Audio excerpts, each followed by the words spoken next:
नमस्कार मित्रांनो, जय महाराष्ट्र। या क्षणाची सर्वात मोठी बातमी समोर येत आहे। बातमी आहे शिवसेनेच्या गोठ्यातून, ज्या बातमीमुळे उडाली आहे महाराष्ट्रामध्ये आणि खास करून एकनाथ शिंदे यांच्या गटामध्ये मोठी गोंधळ। नेमकी काय आहे बातमी समजून घेण्या अगोदर आपण जर का ठाकरेंचे निष्ठावंत आणि कट्टर शिवसैनिक असाल तर कमेंटमध्ये जय शिवसेना लिहायला विसरू नका।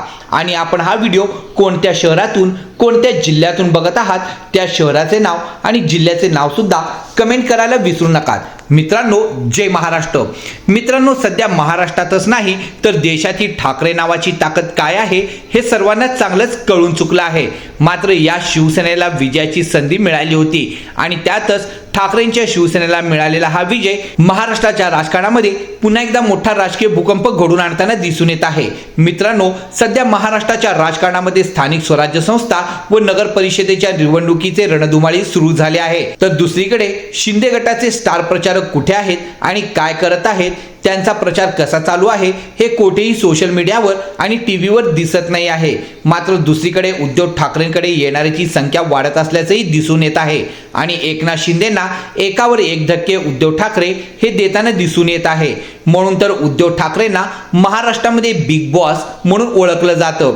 मित्रांनो, एकीकडे पाहायला गेलं तर महाराष्ट्राच्या राजकारणामध्ये उद्धव ठाकरे विरुद्ध एकनाथ शिंदे असा काही जो संघर्ष चालू आहे, त्यापेक्षा एकनाथ शिंदे विरुद्ध भारतीय जनता पार्टी आणि अजित पवारांची राष्ट्रवादी विरुद्ध एकनाथ शिंदे असं राजकीय युद्ध आता सर्वत्र होताना दिसून येत आहे। आणि अशातच महाविकास आघाडीकडून सुद्धा शिंदेंना डिवचण्याची, शिंदेंची पदाधिकारी नगरसेवक फोडायची कोणतीही संधी महाविकास आघाडी सोडताना दिसून येत नाही आहे।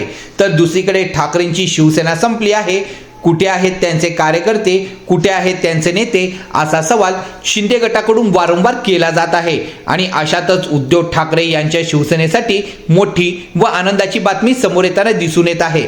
मित्रांनो, धनुष्यबाण नाव चिन्ह हे पुन्हा ठाकरेंकडेच येणार आणि शिंदेकडून ते काढून घेतलं जाणार आणि ठाकरेच खरे बाळासाहेबाचे वारसदार आहे, अशा चर्चा सर्वत्र व्हायरल होताना दिसून येत आहे। या चर्चा सुरू असताना महाराष्ट्राचे राजकारण फक्त आणि फक्त ठाकरे बंधू यांच्या अवतीभोवती फिरताना दिसून येत आहे, ज्यामुळे महाराष्ट्राच्या राजकारणामध्ये ठाकरे नावांचं वजन काय आहे हे पुन्हा एकदा सिद्ध झालं आहे। यामुळे एकनाथ शिंदे यांना धनुष्यबाणाचे वजन पेलता येत नाही, म्हणून धनुष्यबाण चिन्ह पुन्हा ठाकरेंकडेच येणार हे जवळपास निश्चित झाल्याची बातमी समोर येत आहे। तरी याचा निकाल फक्त ठाकरेंच्याच बाजूने लागेल असंही ठाकरे गटातील नेत्यांचे, कार्यकर्त्यांचं म्हणणं आहे। म्हणूनच कोर्ट ही सुनावणी पुढे ढकलत आहे असंही यावेळी ठाकरे गटाकडून सांगण्यात येत आहे। अशातच आता ठाकरेंची धगधगती मशाल पेटली असून एकनाथ शिंदेच्या शिवसेनेला स्थानिक पातळीवरती नगरपंचायत, नगरपालिका यांना नवीन चिन्ह मिळालं आहे।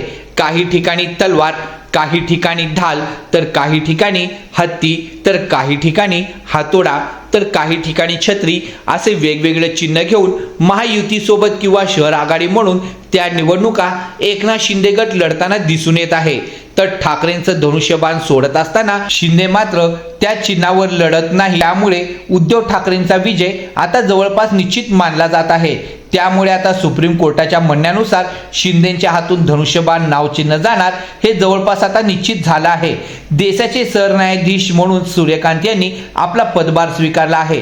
जानेवारीतील नवीन वर्षात 20, 21, 22 या 3 दिवशी शिवसेना पक्षचिन्ह आणि राष्ट्रवादी पक्षचिन्ह या नावावर सुनावणी होणार आहे। या सुनावणीमध्ये ठाकरेंच्या वकिलांना बोलण्यासाठी 3 तास दिले गेले आहेत। त्यामुळे हा निकाल ठाकरेंच्या बाजूने लागणार असल्याचंही बोललं जात आहे। त्यामुळे आपल्या हातून चोरीला गेलेले धनुष्यबाण नाव पक्षचिन्ह पुन्हा एकदा ठाकरेंकडे येणार हे मात्र आता जवळपास स्पष्ट दिसत आहे। या व्हिडिओबद्दल आपलं काय मत आहे कमेंट करून नक्की कळवा। व्हिडिओ आवडला असेल तर जास्तीत जास्त लाईक करा, शेअर करा आणि अद्यापही आपण आपल्या न्यूज चॅनलला सबस्क्राईब केले नसेल तर लवकर सबस्क्राईब करा व शेजारच्या बेल आयकॉनला क्लिक करा। धन्यवाद।